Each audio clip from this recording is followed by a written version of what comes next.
Before we begin, let's stand for the pledge. Larry. He's waving at you. I pledge allegiance to the flag of the United States of America and to the republic for which it stands, one nation, under God, indivisible, with liberty and justice for all. Welcome, everyone. Thank you for joining us for this dedication of the administration building. This is a very exciting time, and I want to thank the community for their support of the bond that made this possible, as well as many other improvements across the district.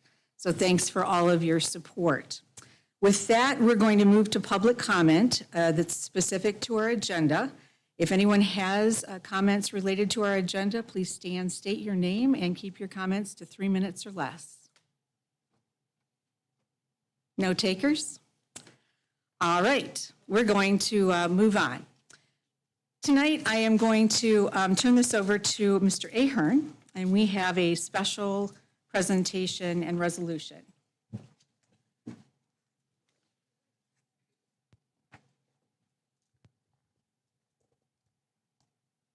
On behalf of the board, as Gary said, we're glad you're here. We appreciate you coming and joining in on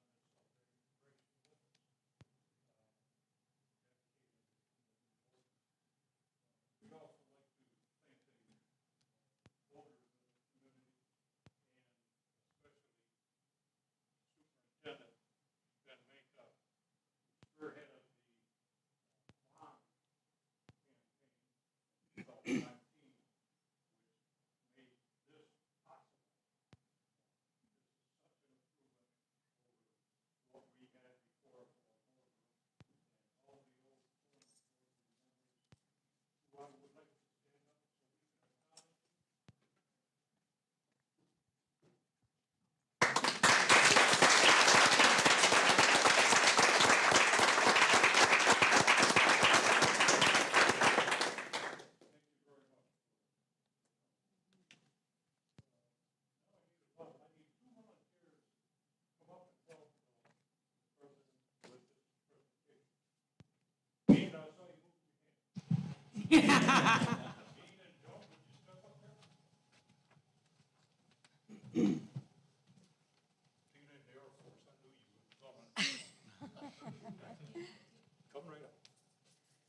So before we begin with the dedication, I need a motion to accept the resolution. Okay, I'll make the motion. And I'll make a motion Thank to you. accept the resolution naming the new Swartz Creek Community Schools boardroom as presented. thank you. All right. As Mr. Ahern said, the Swartz Creek Community Schools Board of Education resolution to name the Swartz Creek Community Schools boardroom the Joan Ferris Boardroom.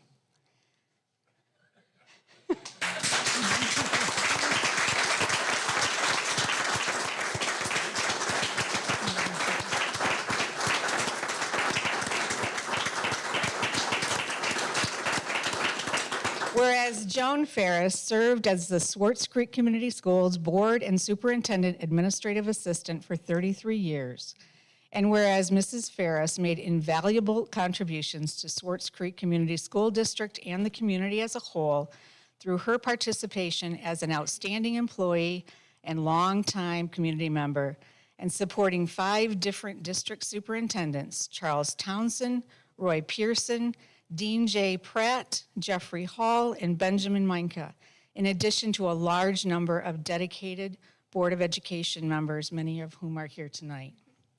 Whereas she consistently sought to meet and serve the needs of all students, staff, and the community in Swartz Creek, worked and to ensure that every board member or administrator had an opportunity to serve the Swartz Creek Community School District at the highest level, whereas she has dedicated herself to making a positive impact on the lives of others and has served as a role model by virtue of her strong moral code, her work ethic, her commitment to education, her embodiment of service, and gratitude from administrators, community members, and board members and the Swartz Creek community.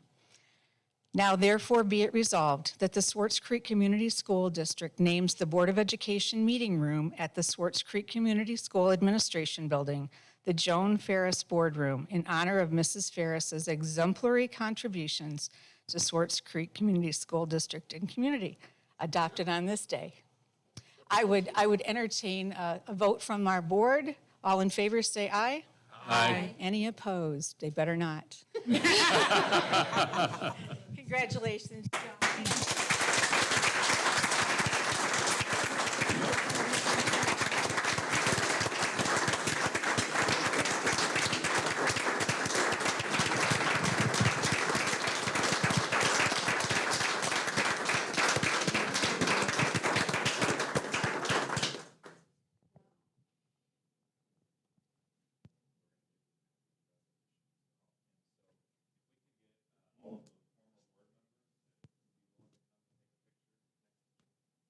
Great, and we would like to invite all of you afterward for a reception that's been sponsored by Mr. and Mrs. Ahern, and I want to thank them for inviting all of you and organizing this and surprising Joan. Would you like to say a few words, Joan? I'm flabbergasted. I don't deserve this, but thank you. yes, you do. Thank you very much. Yes, thank you very much. All right.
I'll fill the gap there. Yeah. Dean, why don't you jump in here? Yeah, get the picture of you. Yeah. Jump in here too, next to your wife.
Thank you. We'll call the meeting back to order.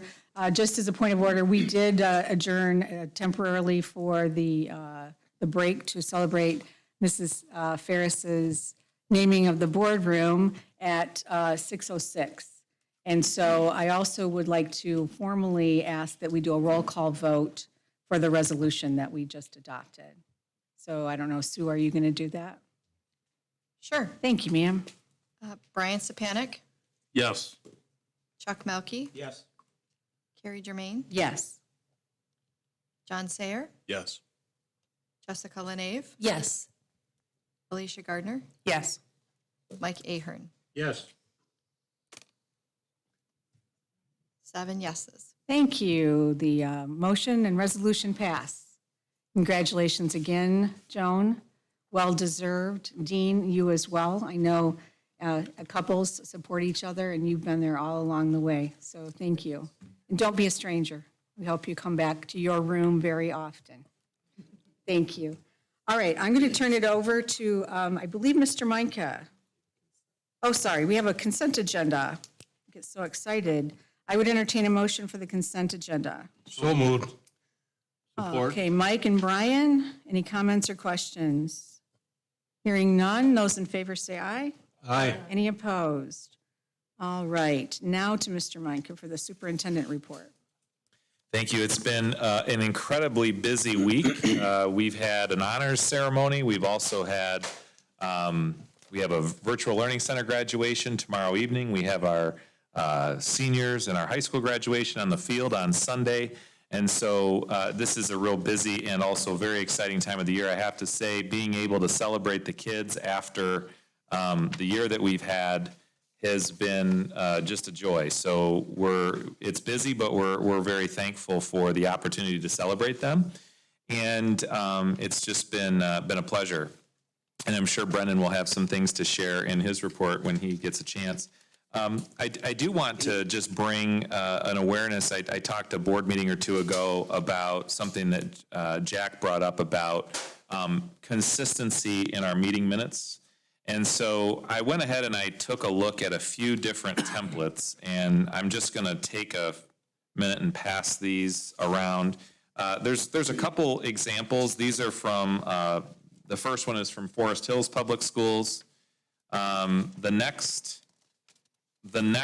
example is from a company called Board Effect.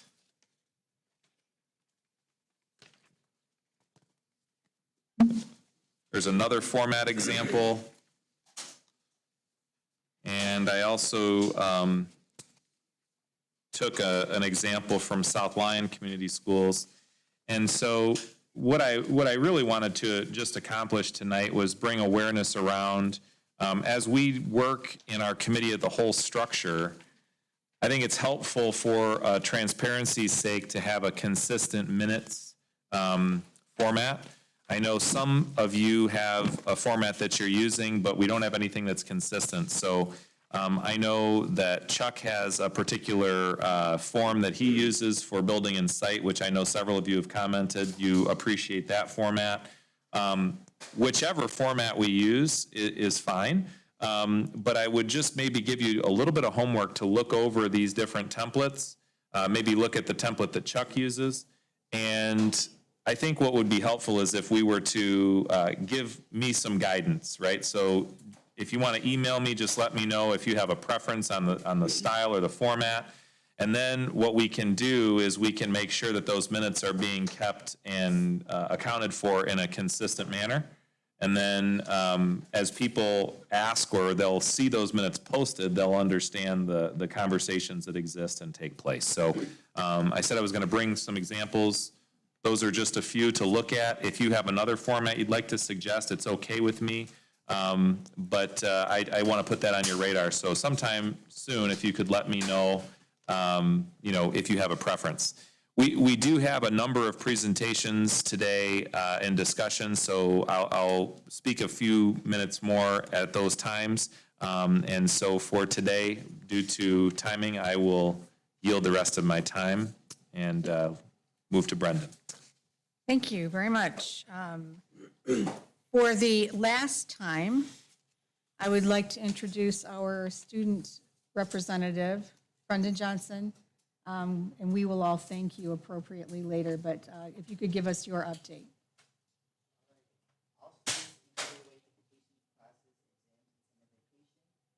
Seniors specifically eagerly await graduation ceremony this Sunday on June 13th. Firstly, speaking for myself, I'd like to thank everyone on the board for allowing me a space to learn and grow within this position.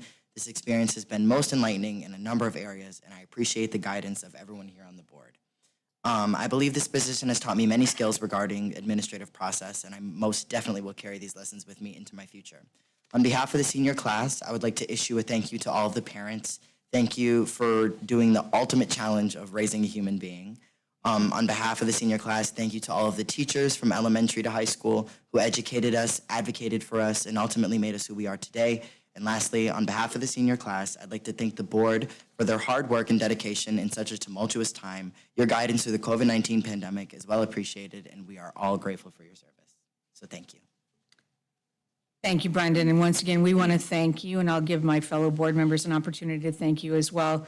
You've been a great representative of your student body, and we wish you much luck going forward. I know you're going to do great things, and I'm going to buy my tickets to your Broadway play. Thank you. I appreciate it. Anybody else? I got a word or two. Brendan, I've known you for, 5 years now, and buddy, I gotta say, I'm real proud of you. I've seen you grow, I've seen you learn, and I've seen you become a bigger person than maybe even you thought you could. And now you're going off to U of M and representing the Dragons there. And buddy, I just want to say you're going to represent us well. I know you will. And I thank you for being on the board with us here. And whoever's going to try and replace you, they got big shoes to fill, I'll tell you that. Well, thank you. I appreciate that so much. Can I say something? We'll go on down, yeah. Thank you, Brandon, for your service here. You are very well spoken. You always speak well. I love your vocabulary. If I had a spot in my organization, I would hire you.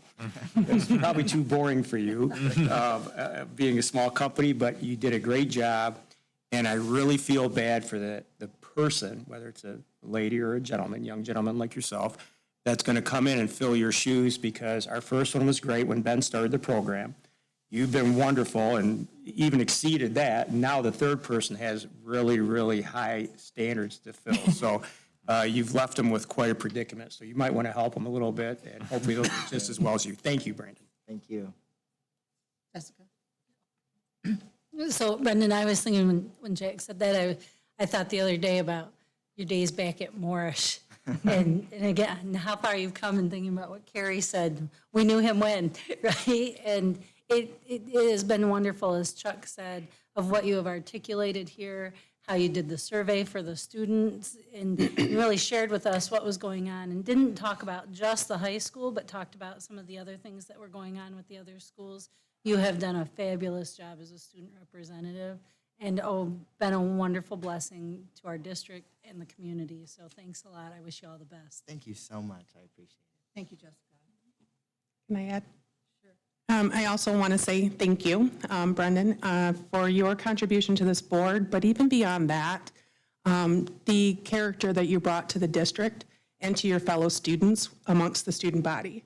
You have instilled activism, inclusiveness, and awareness across all levels, and you are an outstanding representative of Swartz Creek. Love that you're taking that further and can be a representative at U of M, but probably across this nation. I don't think we've heard the last of Brendan Johnson. And sometime there'll be some plaque that says, former home of Brendan Johnson on some sign somewhere. But thank you for all that you have done for your fellow students and for this community. Thank you so much. It warms my heart. Thank you. Thank you for your service. Good luck in the future, whatever you're going to do. Come back and visit with us. Will do. Brendan, I appreciate everything you've helped us with, and the sharing. I love your perspective from the student's view. You know, we don't get to see that too often, but through your eyes, we got to see that and imagine that. And it's been very helpful for me, and I truly appreciate, I'm going to call it professionalism, because you've been very much of a professional, and I truly appreciate it. So thank you very much. Thank you. Thanks, everybody. Guess you know where to come for a resume. I have 7 board members and a superintendent here that would, Duly noted. I think all of us could vouch for you. Mm-hmm. We're only an email away. All right. Okay, great. Moving on, you have one informational item on your board agenda, employment of non-certified staff. Moving forward, we have our board subcommittee reports, beginning with policy. Yeah, thank you. So we met Tuesday, 0600. We were called to order. We've got the notes are right there in front of you if you can find them. We discussed, and tonight we're going to be discussing the final document of the bullying, anti-bullying policy, number 5207. Making recommendations for the board approval at tonight's meeting. That's on the agenda. We opened it up to policies to revisit. We were kind of running out of time, but we did have some light discussion, and Ben gave us a homework assignment to continue to look at these policies as we develop and move along in time, and look for, continuous ongoing policy review and updates for the policies that we have. That's going to be very necessary. The board book, we basically, that's what these templates are, and there's a lot of other things. Well, I think Ben is going to talk about the board book a little bit later. Yeah, I can just mention to you that the policies are going to be housed on a software called Board Book. So right now, when you go in to look at our policies, you will go into the website and click Board of Ed, and that says Neola policies. Obviously, those have been replaced by the Troon policies. So Board Book will be a one-stop shop to house our policies, but they also can store our agendas, our minutes. Everything can be posted in one location. So for a community member, they could access, minutes, videos, agendas, everything in a kind of in one place, as well as the policies. So Sue and Travis are actually attending a 3-hour workshop tomorrow on that program. And so there's going to be an opportunity for us to share with you at an upcoming board meeting what the capabilities are. And then really the board would have to make a decision. Do you want to continue with our agendas in the current format, or do you want to see them in a little bit more of a streamlined digital version? And so that'll be up for discussion, and we can talk about that at a future board meeting. Thank you, Ben. Finishing up the meeting, there was no public comment, and then we were adjourned. Any questions? Thank you. Thank you, Brian. Additionally, the academic achievement meeting was held yesterday morning. We received a lot of information from Rod, as you can imagine, a lot of things going on at the end of the year and getting ready for next year. Tonight, Kevin Claren will present the MyKIP program, the Michigan Integrated Continuous Improvement Process. And then we talked a little bit about how the electronic system ties everything together, the financial, the school improvement, and data all in one system. Rod did a pretty extensive explanation of the trauma-informed care that has been going on over the last several years in the district, the social emotional learning, and explained how it's the backbone for the developmental stages that include aware, is sensitive, responsive, and care. And when we asked Rod where he thought we were in this process as a district, he thinks we're in sensitive, which is the second stage. The goal had been to be further along into the responsive stage, but the pandemic didn't allow as much progress as they had hoped. But they're making great progress across the district. The extended learning plan, we looked at the data from fall, winter, and spring benchmarks, and it compared the beginning of the year, February 1st, and then just before the end of the year in reading and math. And it does identify that there is a need for improvement across all students and subcategories, and I'm sure we'll be revisiting that often. But it was very interesting information, and I know a lot goes into pulling that all together. We also spent some time on 5 dimensions of teaching and learning goals, And the district is focusing on these components in the instructional framework that we've talked about extensively in this board. And Ben and Rod explained that it's, what should the student be learning? How do you know that they learned it as an educator? And then can the student assess on their own what they've learned? There's a lot of emphasis being placed in professional development on this instructional framework, as we've heard repeatedly in this board. And we're very grateful for the work that this group is doing. It's very innovative, it's very visionary, and it'll only help our students. So, any questions? All right, Mr. Ahern, Finance. Yes, the Finance Committee also met on Monday at 2 p.m. We discussed the drafts for the final 2021 and 21-22 budget reports. Chris will be present at the next June 23rd board meeting to present the final drafts. Of interest is the ending fund equity for 2021, which will be approximately 12.89%. There are no pending bids. The check register has been reviewed and the following noted. General Fund, 230 checks in the amount of $550,186.34. Payroll, 18 checks for $2,480,608.27. Building and site, 2 checks, $29,284.08. Food service, 9 checks, $80,797,060 Student aid fund, student account fund, 14 checks, $17,062.15. The debt fund, 1 check, $3,062.27.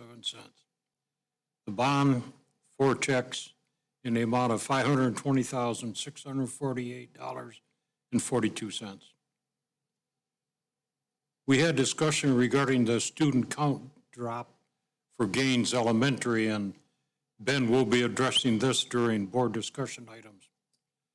We had a discussion also on the non-union administrative adjustments for 21 and 22, and Ben will be addressing this during board action items.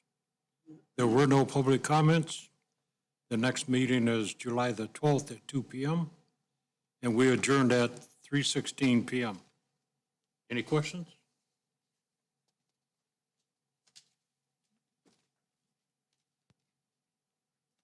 Thanks, Mike. Chuck, Building and Site?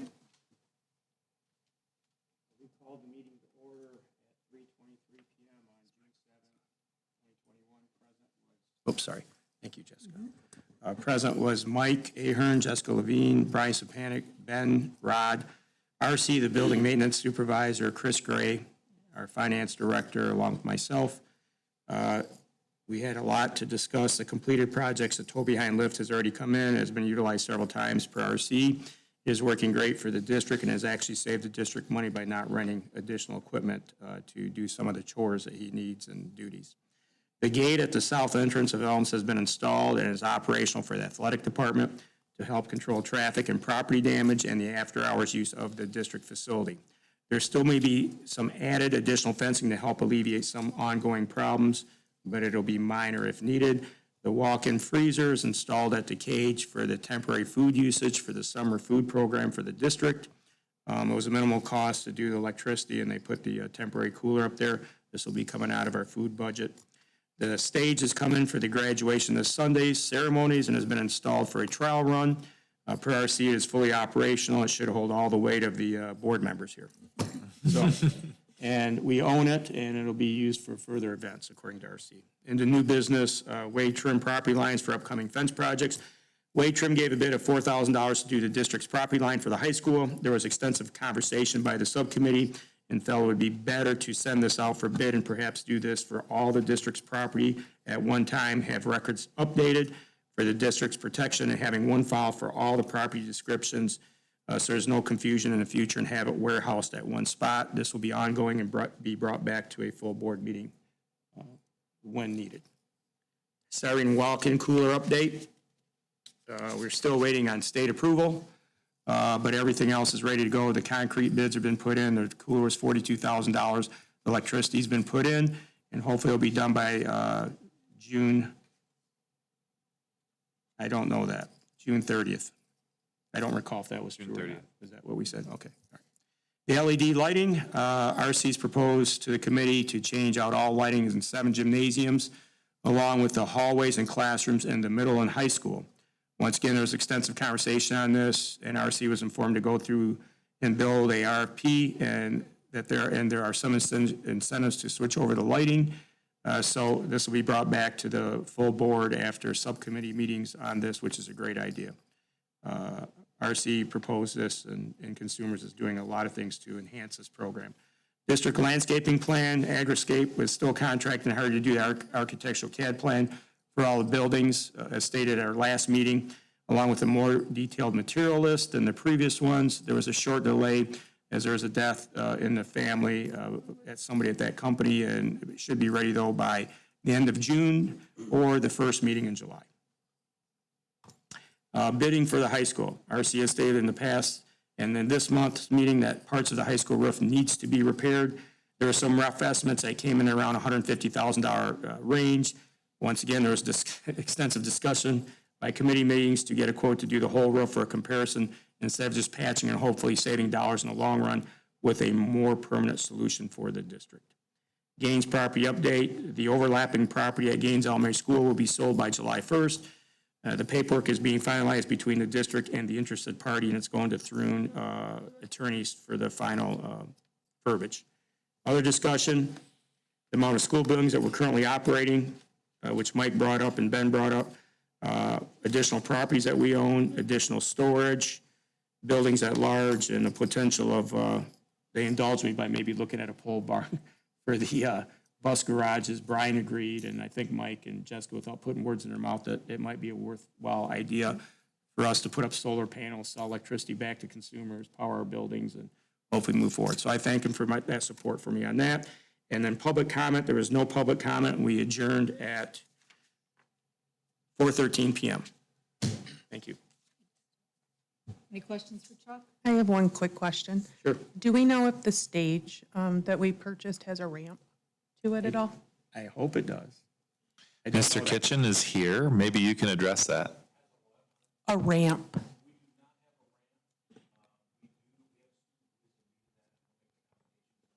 Okay. Gotcha. Thank you. I do have a question now that Alicia brought that up. RC said that he ran a test run on it, and you were there and made sure it was okay? I was joking about the weight of all of us up here, but, yeah. Very sturdy. This is why we went with this stage. Winger makes it a very sturdy stage. So Yeah, yes, he said it was a great stage, and they ran like a dry run, and he said everything was okay. I didn't think to ask the question that Alicia brought up about the ramp for our handicapped people. yes, at the time, we didn't think about a ramp, and now we know that we need that. It happens, you're gonna correct it. Yeah. Good. Yes. Thank you. Thanks, Chuck. All right. Moving on to board discussion items, beginning with the Gaines Elementary discussion. This topic is not new to some of us on this board, but may be new to some of our board members. So I'm going to turn it over to Ben, and he can introduce the topic. Sure. So prior to me arriving in the district had gone out and had a committee formed. It was called the FEET Committee. Some of you will recall that. I know Mike and Brian were chairs of that committee at the time. At that time, the question was really about, should we close Gaines Elementary School? At that time, there were roughly 230 to 240 students that attended Gaines Elementary School. At the time, the decision was that we should not close Gaines. There was a lot of discussion in the community, a lot of discussion here on the board. And so every year, I get the question, is this the year that we're going to talk about closing Gaines? And I don't get that question from board members. I get that question from community members. Even community members at Gaines, that live in Gaines will ask the question, is this the time, or we're waiting for the shoe to drop? My perspective on that has been, my entire time that I've been here, is that it doesn't make sense to close a building when a large number of those children would go to another district. We can run it as efficiently as possible, and we can try and put some innovation there, and it's a beautiful school building, great staff, great community. I've had that, I've made that case, I've made that argument. I haven't suggested, and no board member has suggested looking at this. But I do feel that we are encroaching on a situation where I wouldn't be doing my responsibility if I didn't at least ask the question and have the conversation in public. So my suggestion is that we would go out and have a town hall meeting at Gaines. I think that the community out there needs to be consulted. They're very supportive. They're a community that has been, up in the air, I think, ever since those meetings first occurred. So I think really what needs to happen is I would like to set up a meeting. I've talked with the principal. I'd like to look at next week on Wednesday as a first meeting, possibly around 5:30. It would be open to anyone who would like to attend, board members as well. We would post it out there, get the community the good word that we're going to be meeting to talk about Gaines. And so really what I'm going to do at that meeting is ask them for suggestions, ask them what their input would be, and I'd like to report that back to the board. And I would encourage any of you that are on the board that would be open that night to visit and hear directly from community members. But with that being said, at the time that the FEET committee met, and there was, as I said, about 230 to 240 children attending Gaines Elementary School. At that time, the community was made aware that, hey, as we move forward, we do need to see this number stabilize, and possibly, turn that around and go the other direction. I'm looking at, and the reason that I'm bringing it up today, I'm looking at our numbers for the fall, and we're trying to prepare and plan. We're doing our staffing. At this time, that number has consistently dropped, and we are now looking at about 120 students for our enrollment next year at Gaines, which is half of what it was when we first spoke about it. And so, it's not a fun conversation, it's not a comfortable conversation, but we do need to, and we owe it to the Gaines community, I believe, to go out and have that conversation. So on Wednesday, I would like to go out there, have the discussion, and I will be prepared with some data as well as some information about possible options that could exist. I believe there's a multitude of options, but there's probably a few. Ranging from doing nothing to closing the building entirely, and there's several options in between. But I do think we owe it to that community to have a discussion openly with them.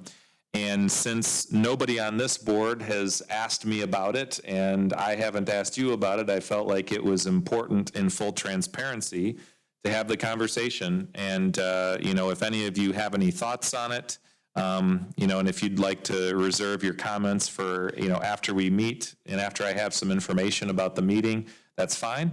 But the numbers are the numbers, and, my argument is waning in its effectiveness as those numbers continue to drop. And now at 120 students, it's making it very difficult to justify certainly running the building as it is and being fiscally responsible.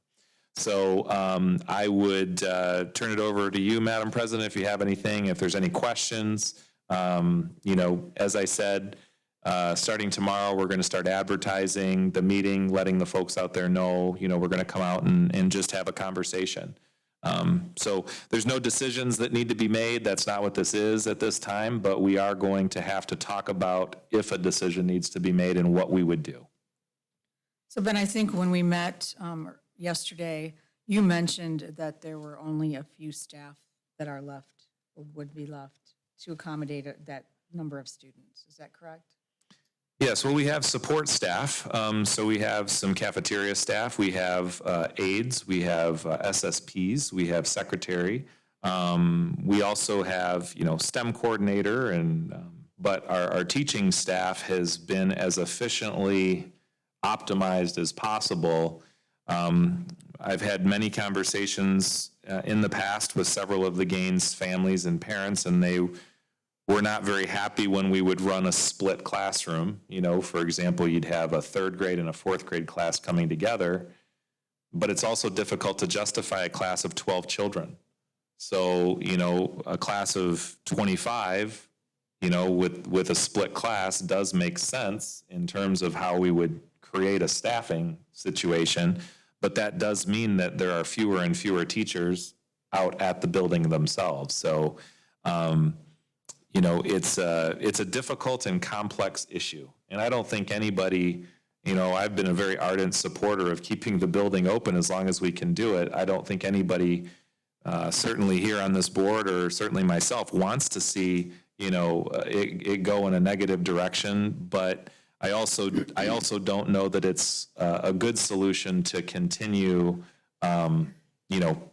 with a dwindling staff. And so, yes, the staff has dwindled as the students have dwindled in that building. Okay, thank you. Any questions for Ben? Go ahead, Alicia. Excuse me. I just wanted to ask for clarity that dropping enrollment is not directly affected by the pandemic and the virtual classrooms, that this is truly a population decline and an enrollment decline, correct? Yeah. Well, there's multiple factors. So several factors exist that I believe have led to that. So first of all, there are not a lot of new houses being built in that area.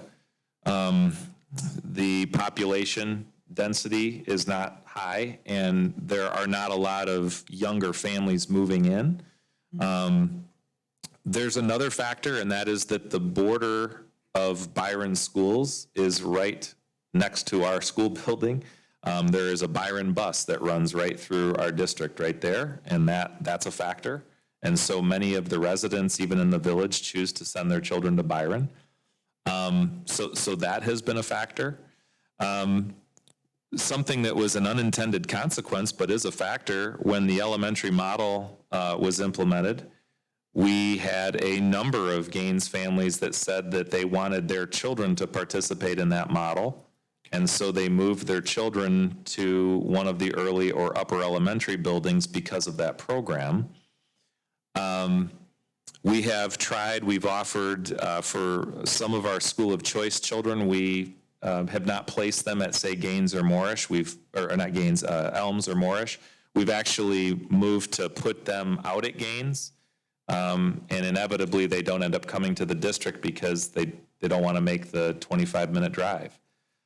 So I think proximity is an issue. I think it's multifaceted. So I don't think there's any one factor that has led to it, but there are certainly a compounding effect from a multitude of factors.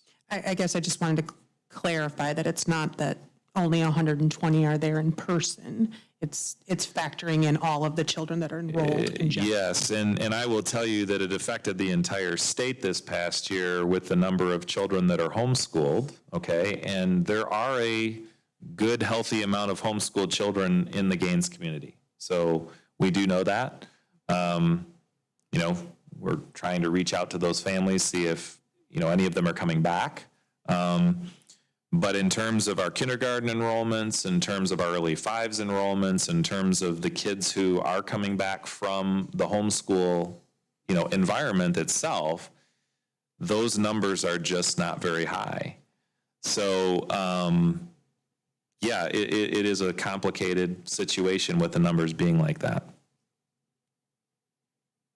Thank you. Mm-hmm. Anyone else have questions for Ben? Go ahead. Oh, thank you. I keep forgetting that. Ben was nice enough to bring it up. My first question was, did we cause part of this problem by combining the schools? That was my first question. Is there a way to and we may have to wait to the town hall meetings, I just have a couple comments, way to infuse students into that district or into that part of our district. And we're gonna have to look at the effects of what it's gonna do to downtown or that area. It's not a downtown, but it's still part of the Swartz Creek area, and I feel that, you know, we have some obligation there. And you said you're gonna advertise this, Ben, and I'm gonna try to make it. I wanna make it so I can hear what the citizens have to say. And how are we gonna advertise that in such a short notice? I mean, just give me a hint on, because we're talking 7 days, and there's a couple hundred people down there that probably should attend. Yeah, well, it likely will lead to additional meetings if, you know, it's going to depend on who can attend, but it may lead to additional meetings. But we're going to certainly send it out to all of our families that attend Gaines currently. Just gonna email them out. So they're going to get a school messenger meeting. We'll put it on the building Facebook page, and so we'll put it on social media. We'll send that out. We'll send a call. You know, certainly we'll post it, you know, but I think it's, we'll use the same communication tools that we typically do. We want, there's a huge desire, I think, from any of us that we want to hear from that community. Definitely. And I think we need to go out there, you know, at the building and have that conversation. So I think it'll be, I believe that it'll be well attended. And if it's not, or if it's a problem, you know, we could even stream the meeting, you know, so that people that couldn't make it could at least see the recording of it. Well, I like the idea that we're gonna have more than one meeting, so that answered another question of mine. And you'll have some numbers there for us with the amount of students, the amount of staff, and the cost. Yep, we'll have. I mean, I want to be up, because if I'm going to be out, I'll sit out there and ask a question. Right. As a board member, I'm going to go out there and ask some of these questions. So, hey, how much is it costing us? What's the cost of the building? How much is it costing us for staff? You know, I'm on that, you know. Sure. Numbers don't lie. And then, I lost my train of thought, but those are some of the things. And then the operating costs. And if we do close it, what is our net savings? Is it worth it to close if it's $100,000 or $200,000? Which I'll keep my opinion to myself in that when we make a board decision. Sure. Okay, that answered my questions. Thanks, Ben. Yeah, so what will happen is I will bring, and I'll have some things to hand out to any of the community members who would want to attend. But I will have some of those cost projections so that we can look at actual data. And I will stress, you know, I'd like to get an opinion. Obviously, the board is going to make the ultimate decision on which direction we go. And again, there's several options between doing nothing and closing the building. You know, one of those may be the direction that the board would want to go, but we also have other potential options. And I think that I'll present some of those things at that meeting.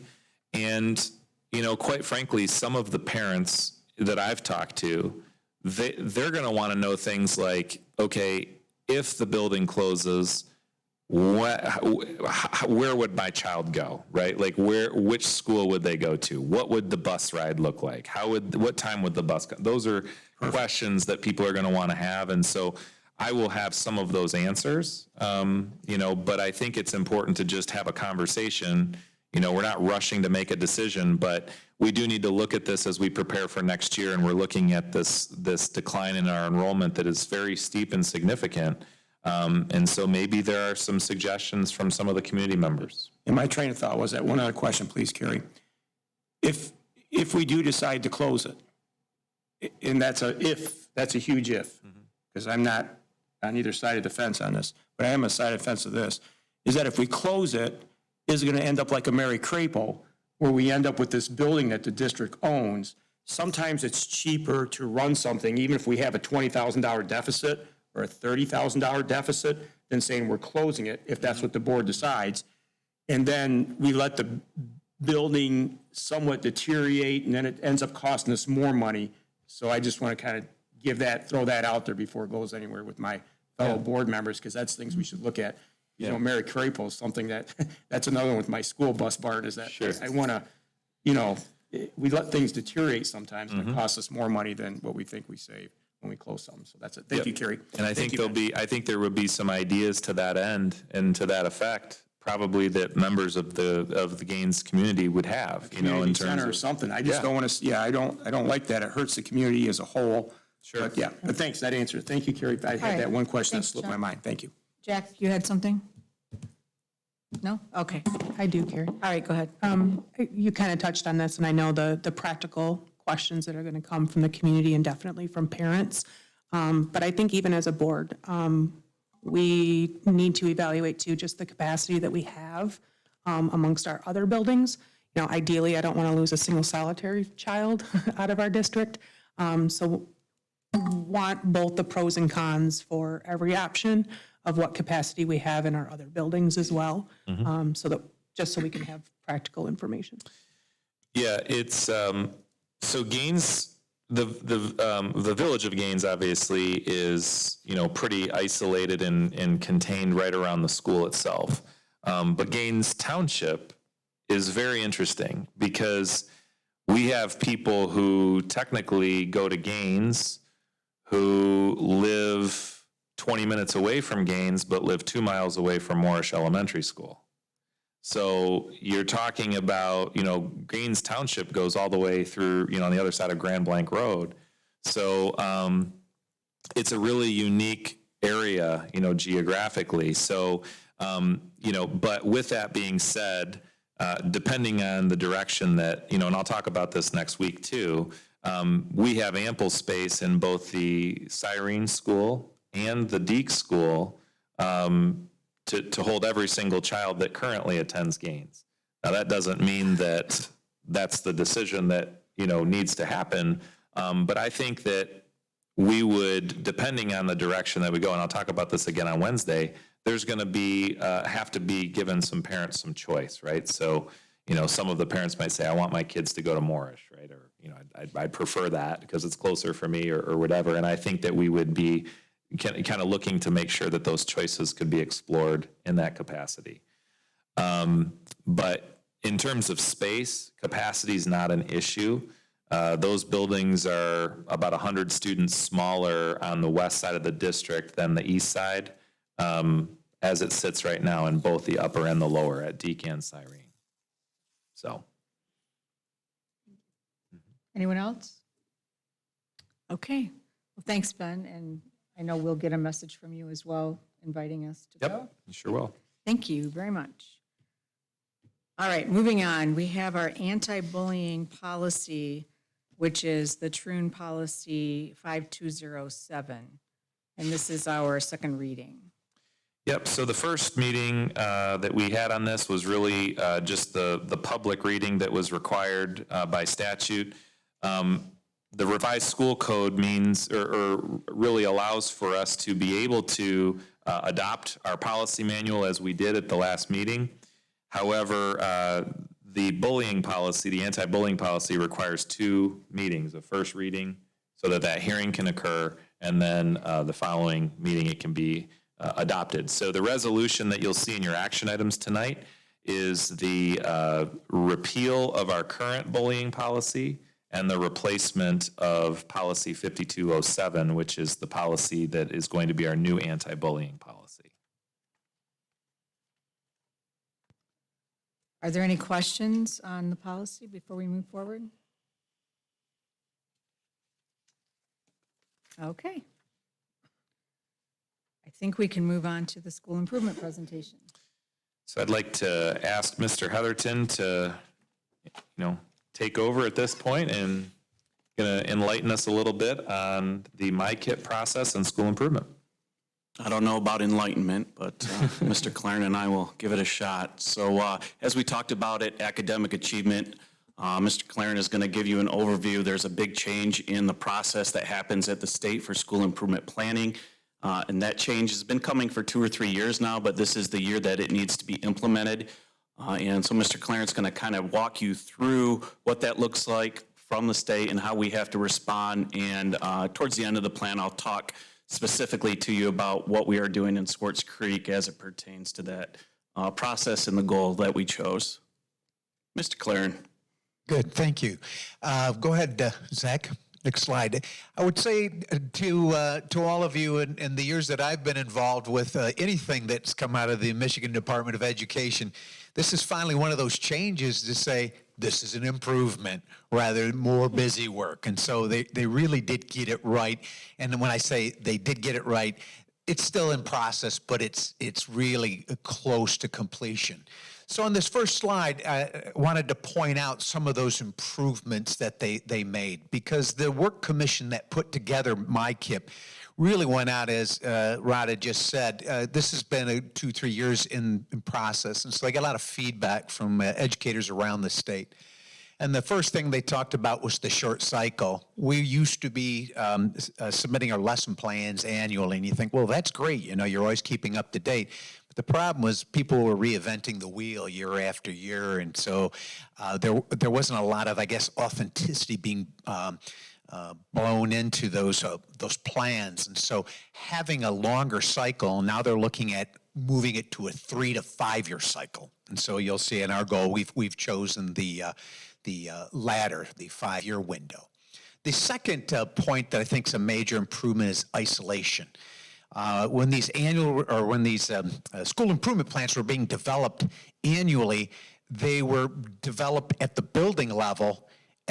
Even though there was a district plan, each building was going out and developing their own plan. And now it's a top down. It's the district bringing the buildings together and making that district plan really be the hub. And then the buildings will follow suit very tightly and aligned. And so they've eliminated that problem, which is probably the biggest in my opinion.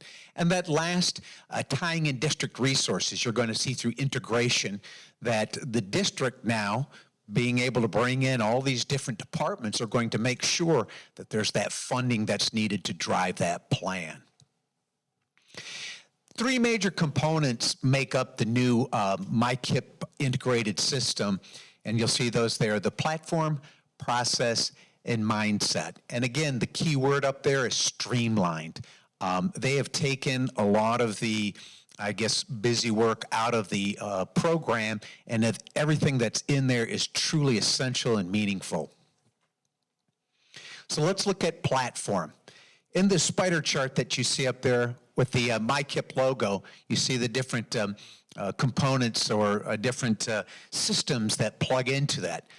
There's 3 of those up there are just about getting logged in. But the ones that I'd like to draw your attention to are first the Michigan Data Hub, and to some degree the MySchool Data. Having all of that data ready so you can really analyze your situation in your district and make a truly informed decision, having that Michigan Data Hub and that My Data Hub plugging right into MyKIP is going to help us stay focused on, once we've done our analysis of the data, to really stay focused on our problems. The Michigan Strategy Bank, or the My Strategy Bank, brings all the latest research. And so once we decide what it is that we're going to do, it helps make sure that we all have the latest research. And of course, it inspires collaboration across the state, because the Michigan Department of Ed have put various strategies in there. They're research-backed. Our ISD can put strategies, and local districts can do that. We have not chosen that route, being a first year, but as we slip into this in following years, we may be inputting some of our own strategies. And the last one, which isn't so colorful, it's up at the 10 o'clock position, Nexus. I said something earlier about finances or funds.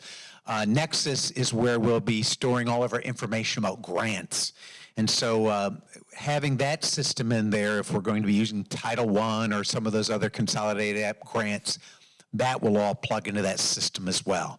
Very much integrated for certain. So as I've just pointed out, needs, plans, and funds are all addressed, but to bring collaboration together, we've been given a very detailed process guide. And what's so impressive about the process guide is the prompts or the probes that are in there are written in jargon-free terms. And so you can bring in people at all different levels into your planning teams, and they can truly participate. So it's a tremendous improvement. And the last component is mindset. And you see the 2 mindset shifts that are involved with this new plan. The whole child, is basic psychology. When children come to school, they haven't been well fed, there's extra stress in the home. I mean, looking at the ravages of the pandemic, we know that we're going to have kids that are going to come back to us with some different issues because they've been away so long. The state wants us to start looking at the whole child rather than just M-step scores. And so it's about making sure that we're being comprehensive in our approach, taking care of those fundamental needs so students can have those barriers addressed, and then they can get on to the educational aspect. The second part, the adjustments, is a significant one from the standpoint that all of our school improvement plans in the past have been very static. We write them, we put them in a binder, we put them up on the shelves, and we joke about it, just collects dust. No one's going back and referring to it. Now that this platform is online and you're able to get in there and adjust it, because in the old days, once you hit submit, it was frozen in time. And there was really no going back and adjusting it. Now that we're working over a 3 to 5 year window, we can go in and make updates. If we've accelerated progress, we can make adjustments to various targets. And so, very dynamic system, and that's going to, of course, improve participation of the planning team. So we're very excited about those two. So let's get into the assess needs process. And when we go through this, go ahead and hit the next slide. If you look under each of those colorful arrows, you'll see what I was talking about in terms of putting these probing questions in very plain, jargon-free language. And so when you're sitting around with the team, it's not like they have to ask for definitions. And so the first step in the assess needs process, we had to decide what we were going to look at.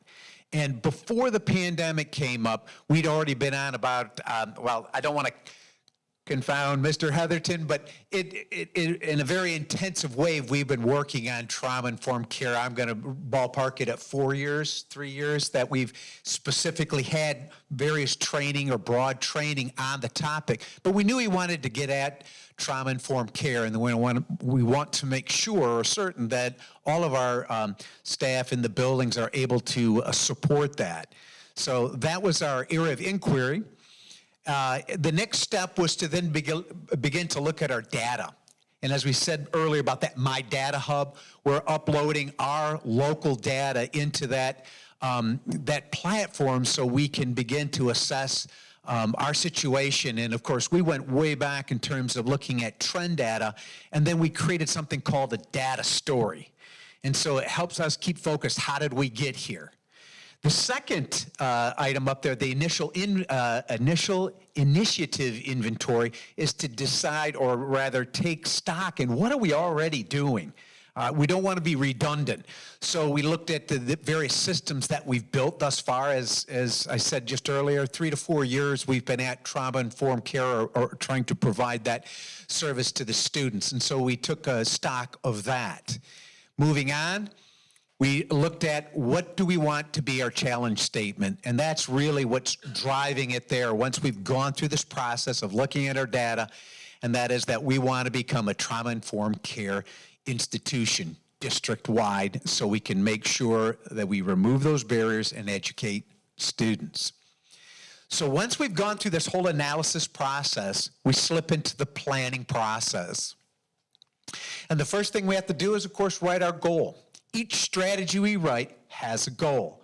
Now, we have core area goals in math and ELA, but this year, as a transition year, the state has permitted schools to do one goal. And we chose that non-academic goal because we wanted to address the needs of the whole child. And so we picked that trauma-informed care. And our goal will need to meet that SMART standard. I also mentioned that we are able to adjust, that this system is dynamic. So now we have set both interim and end targets. The red arrow is going to be representative of an end target. And as you see, fall 2001 to spring 2006, that's going to be our 5-year window. And so we have set a series of end targets saying in 5 years, this is what Swartz Creek needs to look like.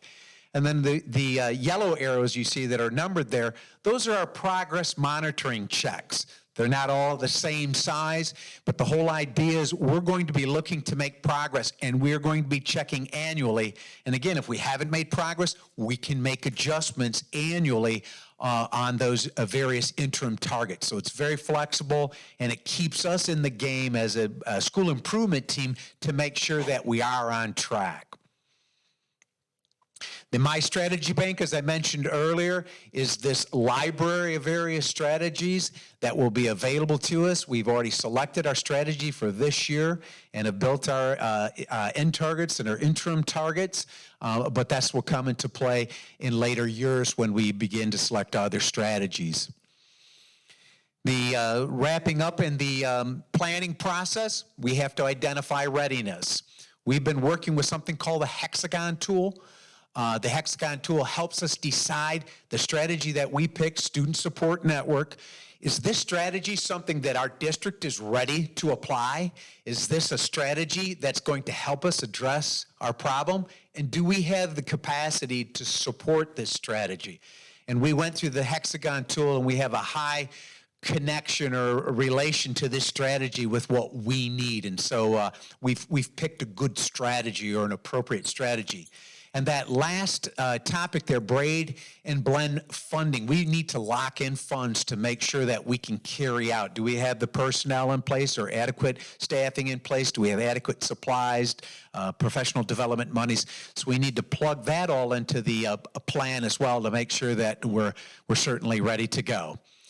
And the last component of the planning process is the identify communication plan. And you think that's quite simple, you know, yeah, we'll put it in a newsletter, we'll send an email.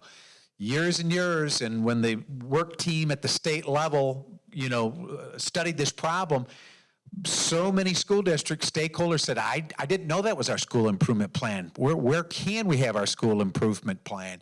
And so this plan now, MyKIP asks us to identify who we're going to communicate our plan to, and how is it that we're going to communicate that plan. And again, basic psychology says if we have the school improvement team has an external audience, we know that's going to raise our performance because we're going to want to deliver.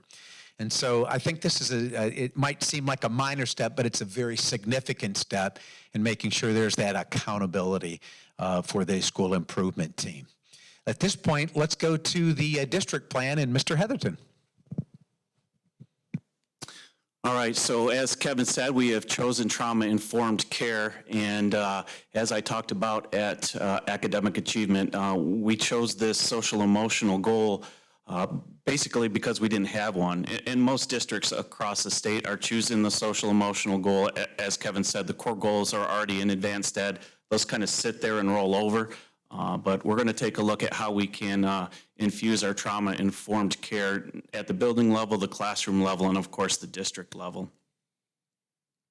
So this was the chart I brought to academic achievement, and it really kind of lays out the bullet points and the identifiers at each stage of awareness, sensitivity, responsiveness, and being fully trauma-informed. I told AA that in order to say that you're fully trauma-informed, everyone in the district kind of has to operate on the same page. So there has to be that agency with staff in the community. There has to be that collaboration. There has to be a feeling of safety at all buildings and all classroom levels. And then the possibility of recovery. So when we talked about ACEs a couple years ago, we talked about how the more ACEs you have, the more chances your health is going to have complications later in life. I think it was over 4 ACEs reduces your lifespan by 10 years. It was doubling smoking. I think it was 10 times the suicide rate. Alcoholism was like 5 times. And you could go on and on. Heart disease, diabetes. The more trauma between 0 and 18 that you had as a child, the more likely you would have a health care situation later in life. Well, so the question is, well, how could we cause recovery then? Because the research shows that if you have one trusted adult, you can reverse those things. So as you're doing some of these things like restorative circles, social workers, counselors, having a caring individual, a teacher, an SSP, it doesn't matter who the adult is. If you have that connection, if every child has one caring adult in the district, you can start reversing some of the trends of the health data from the impact of childhood adverse trauma. And as Carrie said, I do think we're insensitive. This was supposed to be the responsive year. What a year to be responsive, right? In the middle of COVID, we tried to be responsive, and of course, we ended up at home half the time. One of the things that the teams talked about is we ran an activity where they had to decide where they were just, kind of based on their own knowledge. And I did this at the district level, at the high school, and at Deke, and I think some of the other buildings ran it on their own, is most people gathered in that responsive area, and then we handed this chart out and said, look at all those identifiers. Now move to where you really think we are. And I would say 80% of every group that I did this activity with moved back to sensitive. And one of the main reasons is if you see, I don't know if your eyes can see that, I recently had LASIK, so I can actually read it. I'm pretty excited about that. The second bullet point in responsive is screen for trauma history. We don't screen for trauma history right now. So how can you say we're responsive? And then other individuals very aptly and intelligently said, well, hold on, let's not just start screening for trauma, because if you then screen for trauma, what are you going to do with the results? Because once you get the results of all these people, children who have trauma, what are you going to do about it? Are you ready to handle all of that information? So aptly, everyone said we're at sensitive and we need to start moving forward. So one of the reasons we picked this goal is we're really not even halfway through the process of being fully implemented and having agency at every aspect of that. So this is the strategy that Kevin talked about, and it's just basically how we are going to implement trauma-informed care and tackle those needs of those students. So one of the end targets, again, having multiple targets and multiple check-ins, is that discipline referrals will go down. So we take a look at our discipline referral monthly at the building level and 3 times a year at the district level. And of course, if we are really making an impact on trauma, if we're helping kids with their behavior, that's the behavior side of, MTSS, we hit the academic systems, we hit the behavior systems. If we're making an impact, then we should see referrals going down. Target 2 is a reduction in suspension rate. So a suspension is obviously going to be a referral too, but it's a different kind of referral, right? You're being removed from the service of education. Our referrals are broken down into minors and majors. A minor is a classroom situation, usually dealt by a teacher or a support staff member, but a major usually ends up going to the office. Now you can disaggregate majors out, and obviously the highest end of a major is a suspension.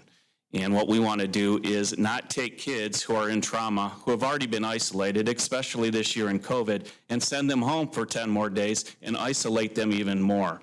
So through understanding trauma, something as simple as an adult talking to a child about their behavior in the past, and because it was a behavior, it has to have a consequence, and that consequence is a suspension, and now you're isolated for 10 more days.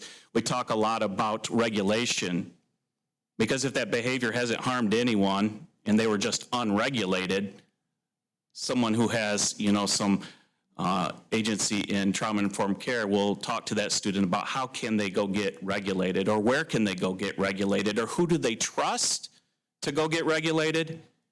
And that could take 10 minutes, or that could take a half hour, that could take 2 hours. But if I get to the point of regulation and I can come and enter the classroom where I'm supposed to be learning, now I haven't missed 10 days of learning.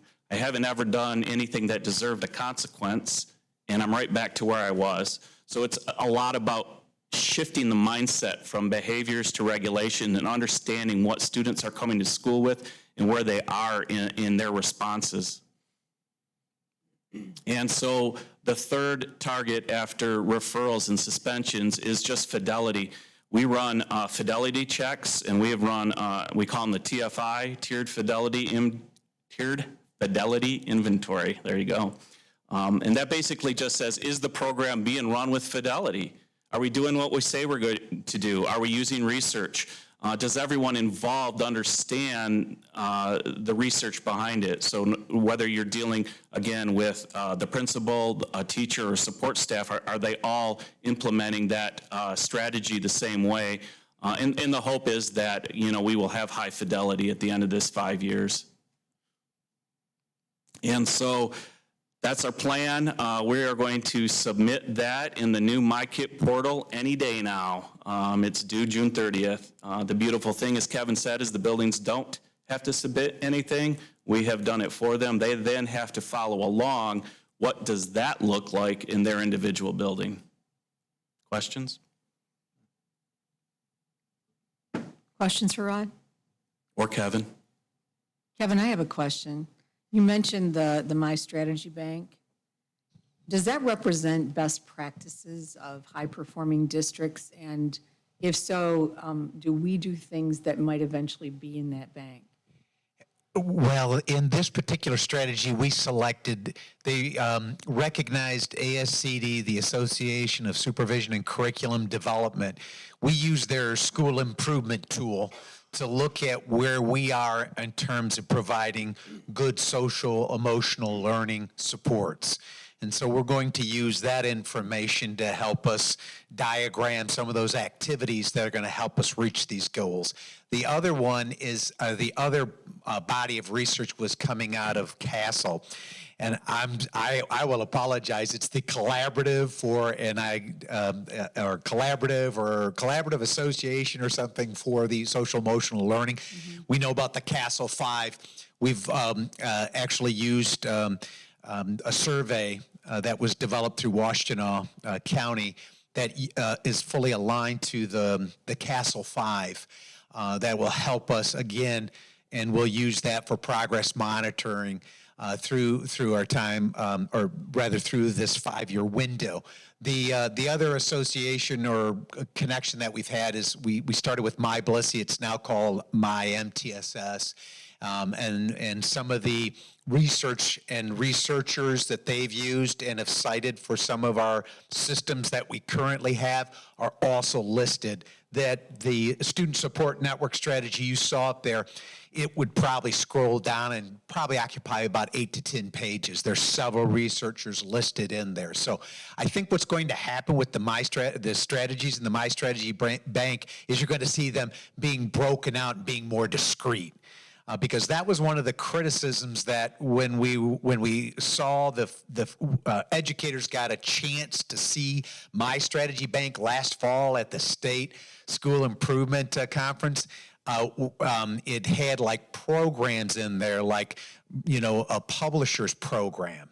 And it was like, are we endorsing products or are we endorsing strategies? And so they did a major correction and tried to get some of those programs out of there and actually get practices, things that can be replicated in buildings, not things that you can purchase and, hey, look at our product. And so I know that this will grow and that will really enhance collaboration because other schools then will be able to start sharing. But for this first year, if Swartz Creek were to plug our own strategy in there, we could set it up that it's private, that it's just for us, and the state could see what we were using. But I think that this year it's going to be a great opportunity for learning, and I think that we'll see more strategies plugged in there next year when we have to import all of our other core strategies. Okay. So that's the long answer. I apologize. No, thank you. And I would say the short answer is, you know, we started My Blissey 10 to 12 years ago, and all of that research is in there. So the research we've been using, a lot of that's already in there. But as Kevin said, it's bare bones at right now. But yes, in the future, we'll be able to dump all the things that we're doing in there as well. Good, great. Anybody else? Thank you, gentlemen. Appreciate it as always. All right. Next on our agenda is our board action items, beginning with the approval of the Troon anti-bullying policy. I would entertain a motion for approval. So moved. Support. Brian and Jessica. Any comments or questions? Be it resolved that the Swartz Creek Community Schools Board of Education approve the Troon anti-bullying policy 5207 as presented. Sue, could you do roll call, please? Sure can. Thank Carrie you. Germain, Yes. Chuck Melkey. Yes. Brian Sapanic, Yes. John Sayer, Yes. Jessica Lenave, Yes. Alicia Gardner, Yes. Mike Ahern. Yes. 7 yes. Thank you. Resolution or motion passes. Moving on to the approval of the non-union administrative contracts that were in your board packet. Did you want to make some comments before we go, or no? These are annual. These individuals have, they're non-affiliated, and so they're not represented, but they typically in this meeting in June, we renew their contract one more year, and they run on a 2-year rolling contract. Thank you, Ben. With that, I would entertain a motion for approval. Support. Jack and Jessica, any comments? Sure. Thank you again. Thank you. You or Jack are going to take care of that. Ben, would you add that there is some raises involved with some of these? Sure, yeah, so there are 4 individuals that'll see a slight compensation increase, equates to roughly a cost of living increase for several individuals who, you know, have done really well over the last few years and haven't seen that in a few years, so. You discussed it, it's about 3.5%, which is the cost of living. Yeah, it's a $14,000 total addition over the course of next year's budget. Good. So, Yeah, that was my concern, and I was happy with that. Good. sure. Okay. Just so the public knows. Thank you. Jack, did you have something? Okay. And all titles and individuals are remaining the same, correct? Just the compensation changes? We do have one title change for Ms. Chris Gray. That's what I thought. Yep. All right.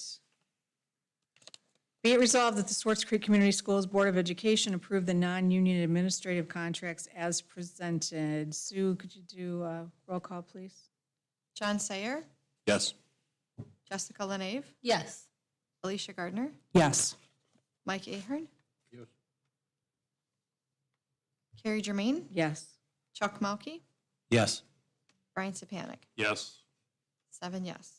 Thank you. Motion passes. Moving on to the approval of the PAT program, or PAT employment. So I'm going to ask Mr. Kitchen to come up at this time. I believe there's a microphone for him, but before he starts, I will just say that we've had quite extensive conversation about our athletic program. We have historically had an assistant principal and athletic director. That's the way it's represented currently through our contract with the principal's administrative team contract. The position itself will focus solely on athletics. That was a request from the board to look at this position being able to isolate their time, to not be worried about teacher evaluations and supervision. So the aspect of the assistant principal role will be downplayed significantly. There is a potential that there would be some student, engagement if in the event that one of the other administrators could not be present. But this role will be for an athletic director, which is something that the district hasn't had in quite a long time. I will let Mr. Kitchen talk about the process, but it was extensive, it's been lengthy, and we had some phenomenal applicants.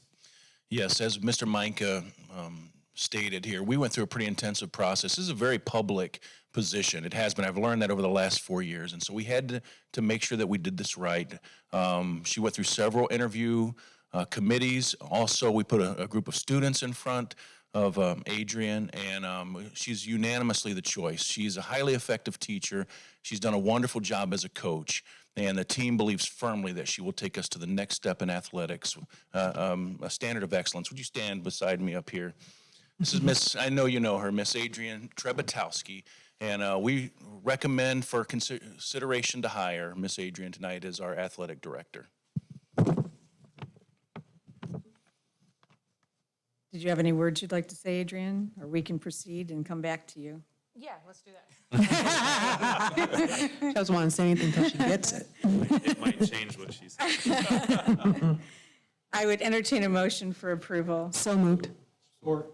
Alicia and I believe Jack? All right. Be it resolved that the Swartz Creek Community Schools Board of Education approves the PAT employment of Adrian Trebatowski, Swartz Creek Community Schools Athletic Director, Assistant Principal, as presented. Any comments or questions? I do. Yes. I sat on the interview process both times, and I was very, very impressed with the pool of candidates and who we finally came to select. I'm very, very impressed, and I'm hoping you'll all vote yes on this position. Anyone else? Comment as well? Sure, Jack. Just before we vote here, just in case anybody has any doubts, I'll put my own name on this one.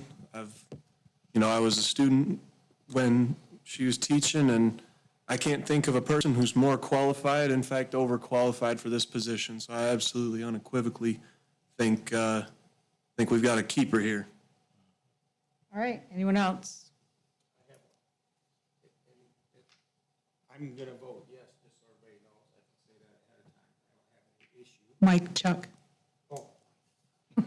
Thank you, Alicia. You're welcome. I wish you had rubber arms, because these two were supposed to do it. I passed the notes. I told them, please turn this stuff on. So anyways, I'm sure she's going to do a great job, and I'm going to support her based on Brian and the rest of the board's notion. My only concern was, and Ben, do you remember my concern?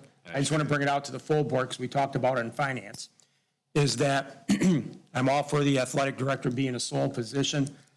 The only concern I have is that we don't come back next year and say we need another assistant principal now. And then the cost factor goes up considerably because we're hiring an athletic director. And then that traditionally the athletic director at Swartz Creek always did some assistant principal duties when they could, because they're already busy as it is. I just don't want to have the issue where we hire a full-time athletic director and then we have to get another principal next year. That's my only concern. It's nothing against the actual position itself, but I just wanted to bring that up so we don't get caught up where we're adding more personnel at $100,000 apiece and we're trying to save money and, do other things with it. So I think that challenge goes to Kevin and Rod, who just presented that our behavioral issues should come down. Yeah. Our suspensions should come down. Yeah. So then we shouldn't need assistant principals as greatly as we needed. And Adrienne can do the job that we need her to do. I hope so. I hope you're right.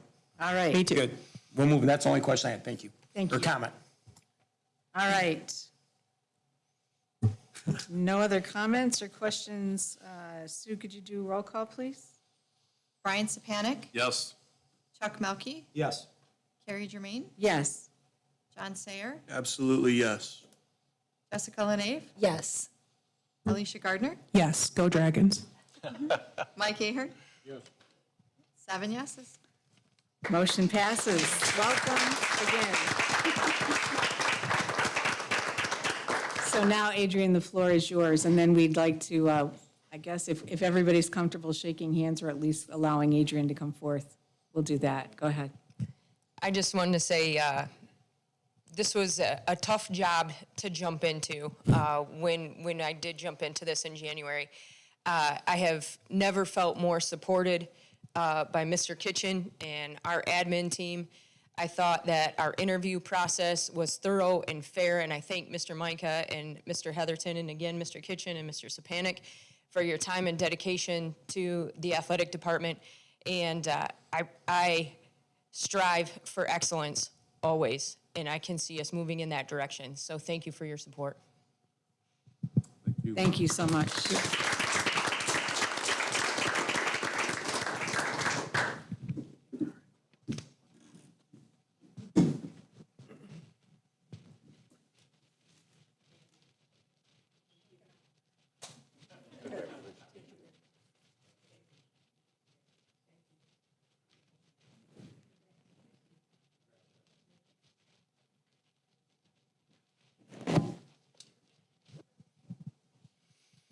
And the main role of our administrators is actually instructional leaders, and she's wonderful. With that, with your question, Mr. Melkey, is typically the athletic director, AP, has done some evaluations of teachers, like 5. That has been removed. She was still fully engaged with students, the positives and some of the negatives that come with that. And she'll do a wonderful job, but it will definitely, we won't be coming and asking for more. Yeah. I'm sure you'll get your money's worth out of her. That's right. That's right. She seems, from what everybody tells me, she's very qualified, and I think she's the type of person that would step in to help anyways if you guys get short-staffed. I'm just saying it as a yes, absolutely. As an administrative fiduciary responsibility, but I have a feeling she's going to do a great job for the district, and thank you, Jim. Yes, and thank you for adding her to our team. We appreciate it. Thank you, everyone. Next, we have the approval of SCEA employment. So this is an exciting time, and actually, Brendan, I think, has a little bit of a legacy in this. the conversation came up at a board meeting back when we were at the Performing Arts Center about, you know, what the students' perception of being able to get adequate counseling support. So the team kind of went together. We had a lot of conversations. We have a retirement this year, and we had just a phenomenal staff member in Miss Ginger Ortiz, who's retiring this year, and she's done so much for our career planning process. And so that freed up a possibility. Anytime there's an opportunity like that, we like to think about how do we not spend extra money, but be maybe more efficient. And so this will be, for the first time in Swartz Creek High School, an opportunity for us to add counseling support. And so we have added a counseling position. It will also, the counseling department will now take on the career planning process, which is very common in a lot of districts. But it's going to benefit our students greatly at the high school, who will have additional social, emotional, mental health, and guidance counseling support. And we have a real good one to present to you tonight. So I'll let Mr. Kitchen introduce. Yes, Stephanie, would you join me up here? This is Stephanie Domzik, and she is actually a recent graduate. She just completed her internship at Plainswell Community Schools, and her team there spoke so highly of her ability to collaborate. She has a good knowledge of career planning, and that's going to be very important for this position. She also has some experience as a college advisor, and we think she's going to bring some great enthusiasm onto her team. We're looking forward, so I give you for your consideration for hire Miss Stephanie Domzik. I would entertain a motion for approval. Support. Was that Jack or, okay, Jack? Brian? All right, comments or questions?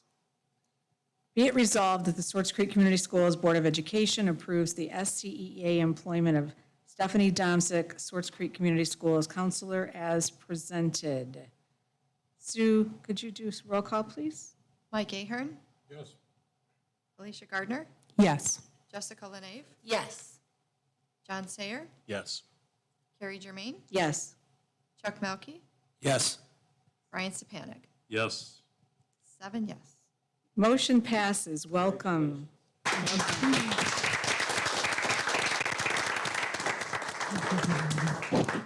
I just wanted to say thank you. I'm really excited. This will be my first time as a full school counselor.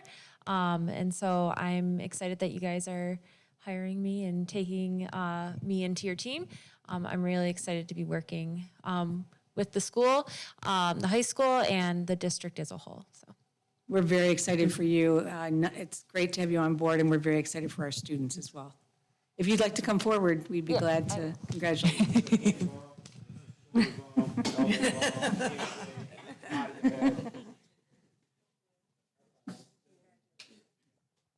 Congratulations. Congratulations.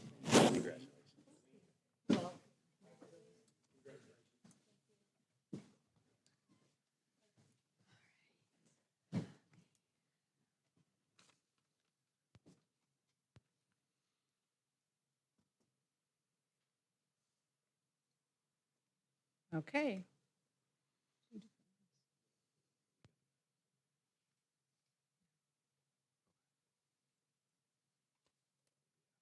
Yes, we have these two, though.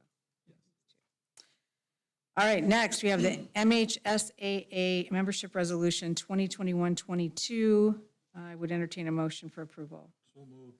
Support. Mike and Jessica, any comments or questions? Be it resolved that the Swartz Creek Community Schools Board of Education approves the, and it cuts off. Are you going to do the MHSAA Yes. first? Or are you gonna Yes. do the ISD budget? Actually, this one lists the member resolution. You have an updated one? So we can just, I will wing this. This is the MHSAA membership resolution. If we're starting with MHSAA, that's the annual resolution to be an MHSAA member school.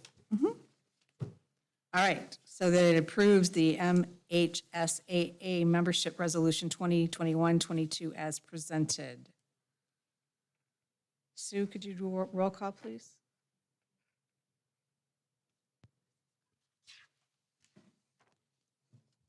Mike Ahern, Yes. Alicia Gardner, Yes. Jessica Lenave, Yes. John Sayer, Yes. Carrie Germain, Yes. Chuck Melkey, Yes. Brian Sapanic. Yes. 7 yes. Okay, thank you. Motion passes. Finally, we have the approval of the GISD 2021-22 budget review and approval. I would entertain a motion for approval. Support. Jack and Jessica, any comments or questions?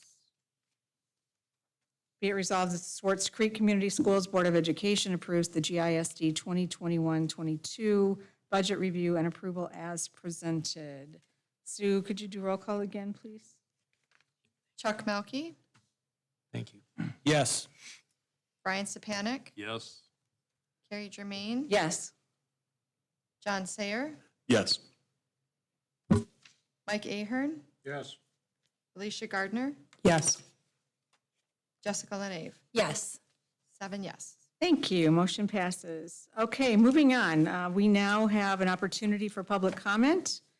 If anyone would like to address the board, please stand, state your name, and keep your comments to 3 minutes or less. Anyone? And would somebody give her a microphone? Yes. I can be loud. Thank you. Hi, I'm Jessica Southwell. I live on Victoria Lane.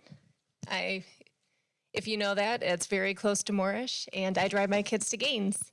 And I'm not very good at public speaking, so I apologize for my faltering lips. I'm just here on behalf of Gaines. I see such an improvement in my kids' education being in a small class size. We have no issues with any of the other elementaries. I have family and friends that work in all the elementary buildings besides Gaines. So this was not comfortable of a move for me to make. It is way out of my way. I drive 20 minutes to Gaines and then another 35 minutes back to work. But it's worth it. My kids' education is soaring.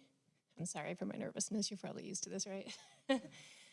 So I just want to be a representative of that you see a mom who I highly regard my kids' education. It is very important to me. I have 7-year-old twins, and they've been doing virtual this year because my father-in-law was going through cancer treatment, so we decided to keep him home because of the virus, but fully plan to go back to Gaines in the fall. So I just want to be here as a mom saying I really like Gaines. It has so many things to offer. If I talk to friends within the community, I'm a graduate of Swartz Creek. I know a lot of people in this community. They all are jealous that my kids get to go to a classroom size of 18 kids. And I say, you can do it. And they say, I can't drive my kids out there. It's all transportation as far as the friends that I have. It's not that they don't want to go to Gaines. There's nothing against Gaines. It's I don't have a way to get my kids to school and home safely. So if there's any way that can be discussed as an option, that's just one little thing. And I'm sure that could have been discussed next Wednesday, but I didn't realize coming here that was going to happen. So that's it. And thank you for listening through my trembling lips. Thank you for your comments. Appreciate it.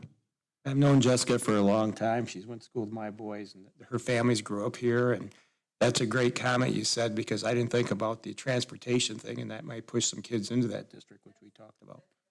Yep. We'll talk about it next Wednesday. Thank you. Christine Wasserman, Duffield Road, Gaines. I've been in the district for about 10 years, and this is the only time I see any of you. 10 years, and I want to say 8 times out of that 10 years, we've brought up the discussion of closing Gaines. So I think all you have to do to answer your question about the factors affecting the enrollment at Gaines is look in the mirror. Every single time this board talks about closing Gaines, you lose more students. They move. They go to Byron. They yank every kid out. You lose them from the district. Every single year. It was, I'm speechless that we're doing this again. You guys actually put money into that school, and now we're going to talk about closing it again. And next year, you're going to shake your head and you're going to go, why is our enrollment going down? Newsflash, parents aren't going to put their kids in kindergarten if 2 years down the road, the school's going to close. Every single year you bring it up, you make it an option, you scare these parents away. There's tons of people that live in our community that go to Byron. They take time out of their day and they drive their students to Byron, 10, 15 minutes away, instead of walking across the street to Gaines. Why haven't we ever addressed that? We bring it up every single time as a community. Go talk to the village residents. Go talk to the members of the community. You want to know why people are leaving? Because you keep talking about closing the school. You want to know why people don't come to the school? 2016, Gaines was a blue ribbon school. I see 3 new members on the board. Does anybody even know what that is? It's the highest achievement a school can get. And you want to know the last time Swartz Creek talked about it? 2016 when it happened. No advertisement for Gaines, no marketing for Gaines, no recognition for Gaines. In fact, every single teacher that was there in 2016 that helped the students accomplish that are gone. Nobody. There is nobody at that school from 2016 other than Melissa, who started as a volunteer. God bless you. They're all gone. We have teachers in that school, at least when my daughter left 2 years ago, that had 1, 2, 3 years experience. And those were our senior teachers. Everything about this district has gone against Gaines from the feet. God, if you're going to present numbers next week, don't use that committee. Don't use the numbers developed by that committee. It was a joke. It was horrible. We had meetings back then, 3 years ago, where everybody showed up. We had hundreds of people in here arguing about how ridiculous the numbers were that this committee was coming up with in terms of what would be saved and what it would cost. And it was horrible. I'm going to have to cut you off, but I appreciate your comments very much. Appreciate your time. Hope you can join us on Wednesday. I would like to hear your comments on Wednesday. I'll try to be there. Anyone else?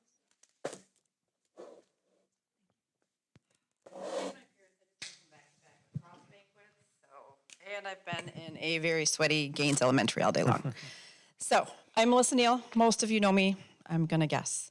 I fought that fight back in 2016 because I had children in there and because I was a resident there. I no longer have children there, but I'm still a resident and now I'm a business owner. My fear is closing that school. What happens to that community? I hope that if that is a discussion, that there's a backup plan for that, because the last thing our little village needs is a decrepit building that's falling apart like Mary Crapo. We can't handle that in the village. I'll ask the rest of my questions and my comments next week. My other comment is congratulations, Coach T. I've had some conversations. She's very personable. There has been some discussion about lacrosse merging with Flushing. Please, please put that as an agenda and possibly make that happen. Secondly, I did just come from the banquets, and your 11th grade varsities, only one of them got a letter because the coach didn't recognize any of the other ones. Just saying. Okay, thank you. Have a great day. Thank you. Anyone else?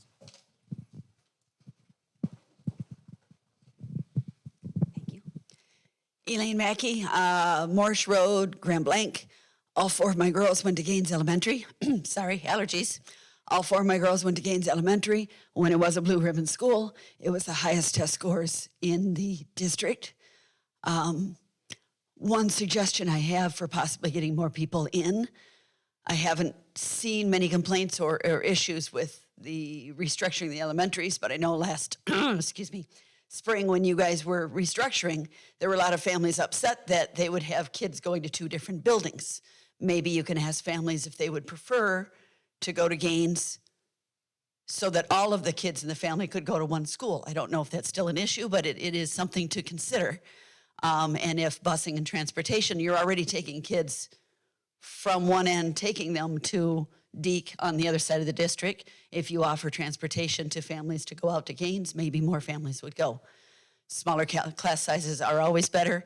Yes, there's the financial consideration because they're more expensive. You have less money coming in, more staffing, but it does provide better education for your students. And that's all I have to say. Thank you very much. Anyone else? All right. Thanks, everyone. All right, moving on. Comments and questions from the board. I've got one. Go ahead, Jack. I just wanted to kind of circle back to something that was said a little earlier in the public comments. I think it is a very good point and should be recognized when you discuss the closing of a building, that is going to drop the numbers of people who are going to send their kids there.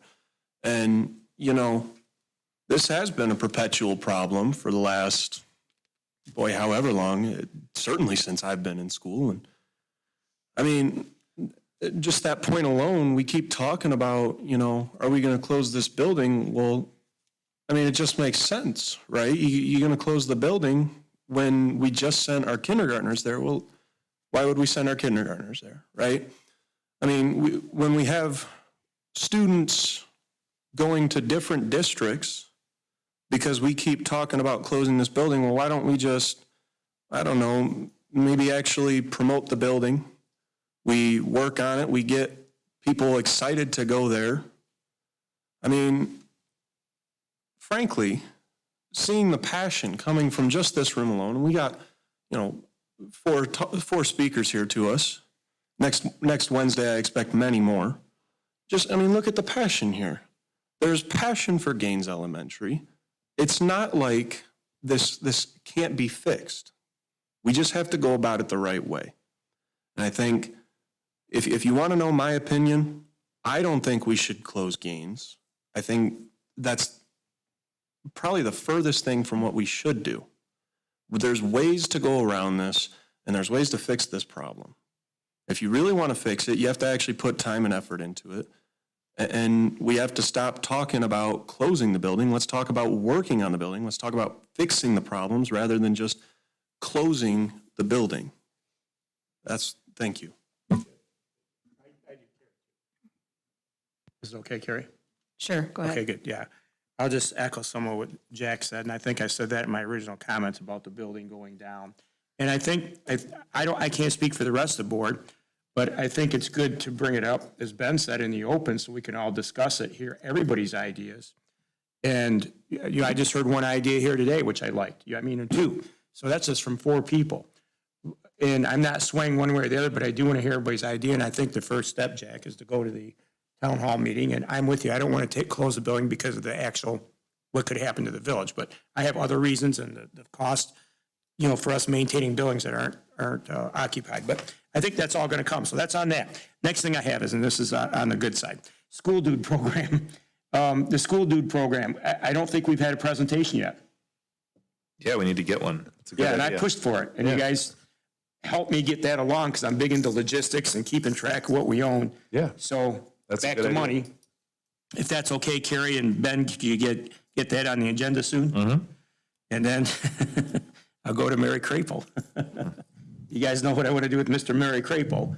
And I wanted to keep it, but I know the cost is too high there, and I still don't know what's going on. So this is kind of a yes or no question. What's going on with that company? And I know we had a split board decision on that. Someone's voted no on it, which I did, not to sell it. And I appreciate the people that supported that idea. And we need to have some strategic planning on that because the clock's ticking. We're June, guys. And you know what I want to do? If we can't refurbish it, I want to turn it into a lacrosse field or a baseball field or something. This athletic director like that, I'm sure she would in her district, more fields, and a walking path for the students or members of our community. So we got to do some planning on that, I think. Next issue, this happened back March of last year, and you guys were nice enough to support me. on the, I wanted to take the kids and send them out to talk to the Humane Society. Remember, to do the reading program? So I don't want that to fall through the cracks. I know we can't bring it up right now, but that's still on my list, where I want the 3rd and 4th graders and 2nd graders mentored by seniors to go out to the Humane Society and read to the dogs, especially with COVID now. I'm sure the kids are going to need some help and more experience in that, and do that.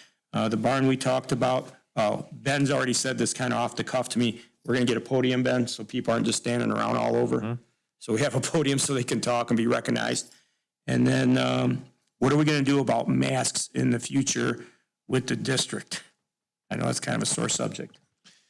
I don't know. I mean, is there any plan for us to do whatever the health department says? Or are we going to come up with our own plan so we get it ready for next year? Yeah, so we're in planning phase for the fall already. We've had conversations with the health department. I don't believe that there's going to be any impetus for masks come the fall.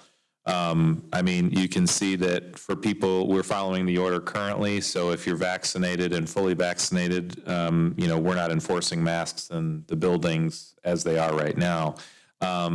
Graduation ceremony on Sunday, it's outdoors, masks are not required. So I think you're seeing those things, come to an end. Yeah, good. I just, I don't want to make a kid get vaccinated and have him be ostracized because he has to wear a mask because he wasn't vaccinated, and their mom and dad have a certain opinion either way. So I want to talk about bullying. So I just want to make sure that we come up with something so the kids are all on the same page and they don't have any issues. And we have to start thinking about that strategically too. Thank you. That's all I have. Thank you. Good. Anyone else? Can I add? I do want to echo my fellow board members that I truly, honestly, in the relationships I've made across this board table, but even in this community, don't feel that anybody up here wants to have to close a building. That's not any of our intentions, and I'm speaking for other people, and you can say otherwise if I'm speaking wrongly. But I do think we do have a fiduciary responsibility. We have a responsibility to our community as a whole. And I just challenge anybody, the problem, and I'll use that as a quote, as that was just recently presented, that we need to try to fix in order to keep that building. I just challenge others to bring forward resolution to how to address that problem. As Ben stated, dropping enrollment when it was already fiduciarily not responsible to keep that building open truly was a loss, but I wasn't actively on the board at that time, but I was active in those conversations. It was at a loss to the district to keep that building open because there was passion to that community and to those students. But to continue that at the enrollment where it's at just needs to be considered. So I wholeheartedly, I have my own notes, and Ben and I will be discussing that after this meeting, of other ideas. But I just challenge the community, any parents, staff, or anybody that's interested, as well as my fellow board members, to just start getting creative. We are not at a point where we're making any decisions, but this is the time that we've got to start thinking, and we have to start making active plans on what other options we have. That's just where I want to leave that. Thank you, Alicia. Anyone else? I would just ask that any community member, my email's open. If you want to send me an email if you see a problem that you think, hey, here's a solution, here's an idea we've got, here's an idea that I have about this or that, my email is open, and I recommend you send me an email. If you don't know what it is or where to find it, it's jsayer@swcrk.org. Please send me an email. And I believe all the other board members, not to speak for you guys, but I believe their emails are just as open as mine. So please send us emails. We're asking you openly here for it. All right, thanks, Jack. With that, I'd like to, go ahead, Jessica. Oh, sorry. Go ahead. To Jack's comment first, number one there, yes, I think when the community has concerns and wants to give input, I think we should I would at least hope that we all get that information because it's very helpful to hear what the community has to say to us. So Mine's jlenave at swcrk.org. I know you can find it on our website as well. But I want to say a few things. Number one, thank you very much for your public comments here tonight. It is very nice to hear. And personally, I don't have an opinion yet. And that's the wonderful thing about us having a conversation and being transparent about being honest about what it is that we need to look at, and then being willing to hear what the possibilities are, what solutions are out there that we haven't thought of. And I appreciate that we do that, not just with this situation, with others. We have recently done that with our teachers, of asking our teachers, how is it that we can better support you? And that is one of the wonderful things that I very much appreciate about our district. And I think probably there are others out there, but since I'm just focusing on us, I'm going to say I'm glad that we are willing to listen and take appropriate action when we can, and hear what other people have to say. So that being said, I want to say congratulations to Adrienne, and I will speak to, I got to recently see her at a celebrity tennis match. And so she not only was there as the athletic director, she was there really putting it in and setting a great example. So, and being out there and being supportive to our students. I had multiple students comment about their support for her. And speaking of tennis, I would like to congratulate Coach and Coach Zerka, because Swartz Creek did come in second in the Flint Metro League. However, we did have the #1 singles in the Flint Metro League this year. First time in Swartz Creek history. Chrissy Zerka was #1 in singles. So I just wanted to tell her thank you and congratulations. And I wanted to thank Rod Heatherton and Kevin Claren. Your presentation was fantastic, and I'm really excited to see how the continuing information and academic achievement in here on the board, like of how those goals are transpiring in the next year, in spring. So anyway, I just wanted to say that, and welcome as well to Swartz Creek. We are delighted to have you. I think that's all I want to say. Thank you, Jessica. I will second the congratulations to Adrienne and Stephanie. Also thank Mr. Claren and Mr. Heatherton. You always do a fine job in presenting, but there's a lot of work that goes on behind what you share with us, so we appreciate you. Also, congratulations to Brendan on your graduation. Much luck in the future. We do hope you will come back. We'd love to catch up with you, see how you're doing. Congratulations again to Joan Ferris, and a well-deserved honor as we will now enter the Joan Ferris boardroom. And Dean, thank you for your support of your wonderful wife over the many years. We appreciate that. And then I want to thank Mike and Lorraine Ahern again, because they organized all of this. They are the masterminds behind this. And I also want to thank the former board members that attended tonight. It was great to see them. And I think that's a tribute to you, Joan, for all that you've done for the district and the community. So thank you. And with that, I will entertain a motion to adjourn. Go ahead. Not making a motion. Oh, well, the cupcakes are, cupcakes are great. Go ahead. Can I add one thing? Sure, go ahead. I'm not sure if everybody's aware, because I just found out myself tonight and I was not prepared, that this is her last board meeting. Joanne, it is? We all did. Okay, so I am remiss. Joanne, thank you so much for your service to Swartz Creek, and we wish you an amazing retirement with your wonderful grandchild. And we hope that we can keep in touch with you as well. Your service to this community has been amazing. We appreciate you. She's so quiet and so humble. She would probably just fade off into the wind, and none of us would be able to do this publicly. But you have been, you're welcome. We forgot. I thought it was next. Joanne, I want to thank you personally for putting up with all my crap. She's a woman of a few words, but I know I never she know has how you can send an something to email. say. And well, I do want to make one other comment, though, is that Sue, you're kind of amongst some celebrities here. So you've got some, between Joan and Joanne, you've got big shoes to fill. I'd like to make one comment to the Swartz Creek.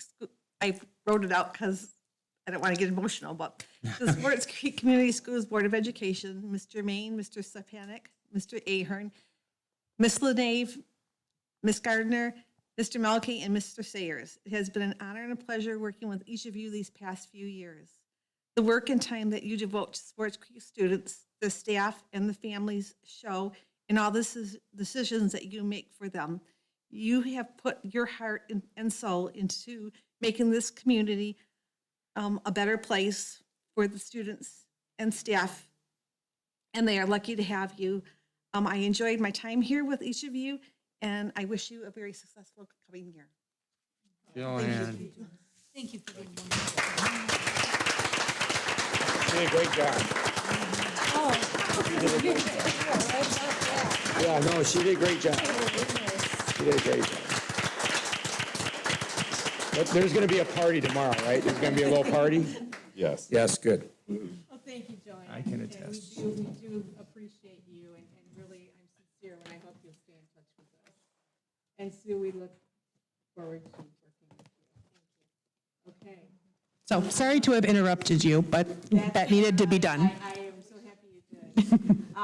Before we adjourn, I'd like to also thank Zach for supporting us. From a Absolutely. Technology standpoint, thank you. For those in the community, thank you. For those folks that came to College tonight, thank you as well.